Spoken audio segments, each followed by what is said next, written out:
Oh, good morning. Another content video for language teaching, teaching in general, some of my teaching reflections, pedagogical musings, and that sort of stuff. Today is one of my professional passions, I suppose. It's one of those quite unashamed passions of mine, thinking about my language teaching and my language learning as well. All of this is helpful when reflecting on my own sort of study curriculum. Anything that I'm learning for myself, I can take the skills and the expertise in teaching and apply that to my own learning.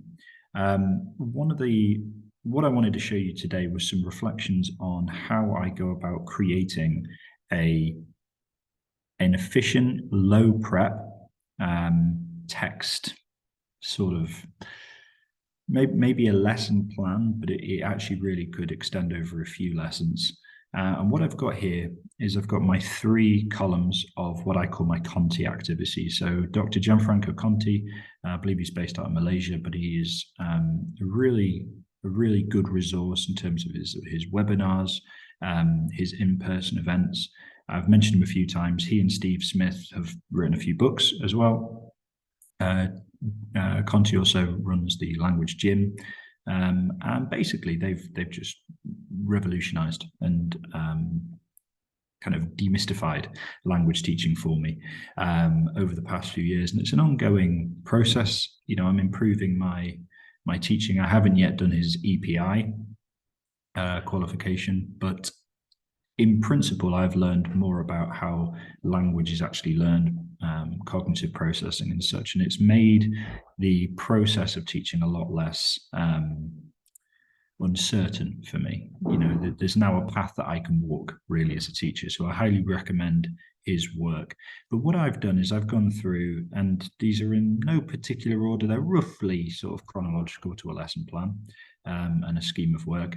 And in this one, I want to touch on, none of these videos are exhaustive really, but touch on the combination of particularly reading and listening, and translation obviously falls into that as well. This probably isn't going to be as speaking heavy as others, but you've got some of the activities there. So if you feel free to pause. None of these are my original ideas, but there's a resource for you in case you just want to have, I don't know, like your sticky notes on your computer or maybe on the wall. And it's just helpful when you're creating a scheme of work or a lesson plan. Gosh, I just need 2 activities. Boom, there's a list. Just handy tip. By the way, if you want to follow me on Duolingo, follow me on Twitter.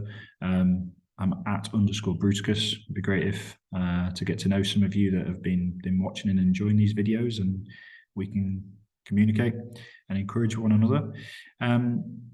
Well, we've got a text here. This is going to be all about in meiner Schule gibt es. We've got our sentence builder here, and it's all about school facilities and I suppose teachers as well. But we've got our masculine, our feminine, our neuter, and the different facilities in a school. But we've got a text here that's been lifted from the textbook. And first thing I will say is that textbook texts usually I find inappropriate. And the reason I find them inappropriate is because the assumption in the text, or the assumption by those people writing the textbook, is that a lot of that language is already known.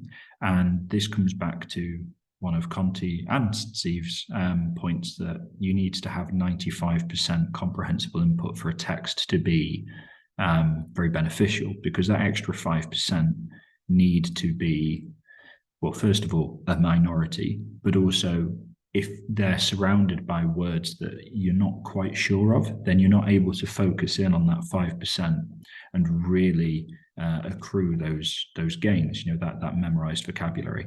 So I suppose that's one of the lessons that I've learned from Conti, is the taking it slower, you taking advantage of consistency daily if possible, and those not really marginal gains, but smaller gains that you accrue, you accumulate, you consolidate, and then keep moving forwards. So 5% a week, that adds up to really, really impressive gains. And also the critical thing is it adds up to it actually memorized consolidated language. So that which you've learned, that 5%, you consolidate, which means that you've got that brick in the wall and you can move on. And I am sure that many of you language teachers who are hopefully watching and enjoying this content will be able to sympathize and relate that you go through a topic and then you revisit it a few weeks later and you realize that the kids don't know it, or they really don't know as much as you'd hoped. And it's not really a finger pointing at anyone except myself. It happens to all of us that often our curriculum design, our scheme of work design isn't really optimized for cognitive learning. For cognitive science, it's not really brain friendly. Often it's SLT friendly. Often it's term friendly. The way that the school calendar is set up. I remember quite vividly Conti saying that he would halve, if not divide by 3, the content of a typical GCSE scheme of work, and he would spend 2-3 times as long going through a graded, if you will, I'm trying to think of the right word, gradiated complexity to make sure that the kids actually knew what they were learning. All of that's a great intro to this text. So this is lifted from the textbook. And the first thing I would probably do is I would sit down with the boys in my class, and I would say, right, we need to find the words. So that would be the first one. We need to categorize the words. Okay, so we don't start with comprehension. We don't start with manipulation. We start with identification, because a word is a combination of symbols. A letter is a symbol, and we put them in combination and they mean something. It's quite miraculous. But there will be numerous combinations in that text because it comes from the textbook. It's not built from the sentence builder. There's another video, building text from the sentence builder. They need to make sure that all of the combinations in that text are known to them. You may have had this realization that you get kids coming into your languages classroom who are extremely good at expressing themselves in history, geography, philosophy, very, very complex thinkers, and they're able to express well-developed thoughts, debates, etc. And then they come to the languages classroom and you're teaching them single letters. That is part and parcel of it. That needs to be part of your pep talk as a coach, as a teacher in the classroom. That's a feature, not a bug. And you also need to kind of rein in those really enthusiastic or very, very, very intelligent students and just give them that vision of why we're going at a slower pace. So that would be the first lesson. It would be categorize the words. It would be identify the verbs. And you'll notice here verb swap, verb gap fill possibly, but swaps are really interesting because swaps, you're not actually necessarily creating any language, but you're identifying existing language. And it's almost like table football. You're moving along the same lines. You might give them a task to create some verbs. This is particularly helpful in German with infinitives. You might give them a group of jumbled verbs. And then particularly for lower ability or those who have slower processing or memory, working memory, what you can do is that's actually really important stepping stone, is not overloading them with the responsibility, the requirement to create language. And that can be where a verb gap fill has an extension where it's differentiated, is that one of them is a gap fill where you give them the gaps. And maybe you give them the English translation. Maybe you give them, as I say, a jumbled list of verbs, and they need to use that. But that's actually quite different and significantly, not necessarily easier, but it's significantly more accessible for that lower band in your class than saying, right, you need to generate this vocabulary from your brain. It might sound simple and it might sound easy, but you're actually skipping a step for them. So just be mindful of that. Jumbled sentences is a good one. So you might read through this sentence once, twice, and then we'll move that to one side. Now we've got the paragraph with jumbled sentences. I'm teaching German here. One of my favorites, particularly with word order, is to rewrite the text in German in an English word order, or vice versa, English translation with German word order. We can have no spaces.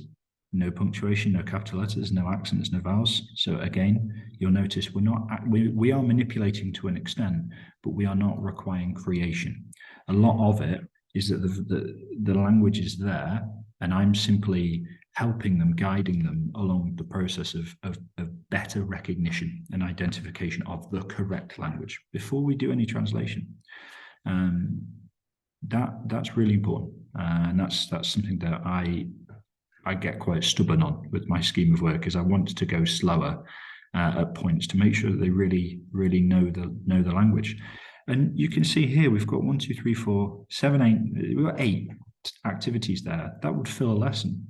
And one of the ones that I'll hopefully do another video on in future is this idea of ninja reading. Conti has mentioned before ghost reading. That with teenage boys, that just doesn't really work. Ghost reading. You don't get the buy-in. But ninja reading, i.e. whisper, produce it, don't just mouth it, actually produce it, but just whisper, is really, really effective. It just seems to work with the boys that I've got. And that's active listening. And so, if you introduce a slightly different activity, you can add in an extra repetition of reading aloud. And if you think about that, if you've, from a statistical perspective, if I have already read it twice through and then I read it through once more and they're active listening, that's a 50% increase in their listening. So it's all effective and it's all helpful, but it fundamentally is about the principle of getting them going through the text, recognizing the text, listening to the text, whispering the text with your help, copying your pronunciation. So this text, by the end of that lesson, has been thoroughly demystified for them, decoded. They can look at all of it. They've had opportunity for questions. They can look through all of it, and at least they recognize it. They might not have mastered it. It'd be very, very surprising if they knew how to translate it all, as a text. But all of the individual components that beforehand caused them a little bit of stress because they didn't quite know it. It's all, as I say, it's all been decoded, and that was the purpose of that lesson. And maybe, and this is what I would recommend if you've got the time, create a haul. Homework is really important, and it can be really easy. It can be a task that the kids go through and they think, gosh, it's really easy. Well, yeah, brilliant. That's something that you want. You want to give them recap activities, which might be, for instance, if we've got 3 levels of difficulty in a gap fill and you've done level 1, do level 2. You could recap, activities that you've done. If we've done a word categorization, but we did it as a group discussion, well, look, there's a great opportunity for them to do it individually, slightly differentiated, ever so slightly different. Maybe even just change the formatting. Honestly, it's not a question of fooling them. It's just a question of helping them keep going, keeping them motivated. If we've done something as a group, we'll use the homework, individual work, as an opportunity to make sure that every individual, regardless of ability, has picked stuff up and has learned it. So we've got a fairly decent homework culture in our school. I appreciate when I did my teacher training state schools, couldn't always rely on kids having done the homework, but don't neglect that consolidation opportunity. I think the classroom is great for listening and speaking and practicing output, controlled output, and increasing the amount of listening input. But homework is great for your basic consolidation activities that can be done on an individual basis. I've said a lot there, guys, and I appreciate it might come across as a rambling, but I hope you can track my train of thought there. That is what I'm planning to do with this task, even before I move on to the textbook activity, visit positive or negative, because I can't guarantee, in fact, I'm certain with this class that they need to really go through that text, and it needs to be totally decoded, is the verb I would use, decoded. Throughout that, though, I will say, again, here's just a 5-minute prep of one text. All of that incorporates listening. So reading and listening, I won't say it's like peas in a pod, but they go together very, very well. Peas and carrots, isn't it, from Forrest Gump? You know, they go together like peas and carrots. That's probably true. With a little bit of forethought and planning, you can turn out almost every reading activity somehow into an opportunity for listening input. And I think listening input, in terms of bang for buck, but also valuable language skill, is the one that teachers need to be the most mindful of. So I hope that helps, guys. There's a ton of thoughts there, but basically this is decoding a text, one text, and letting it positively fill up one lesson.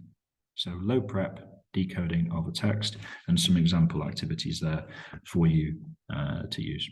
Okay, hope that helps. Any questions, please let me know. I love hearing from you guys and getting your comments on YouTube, but also Twitter.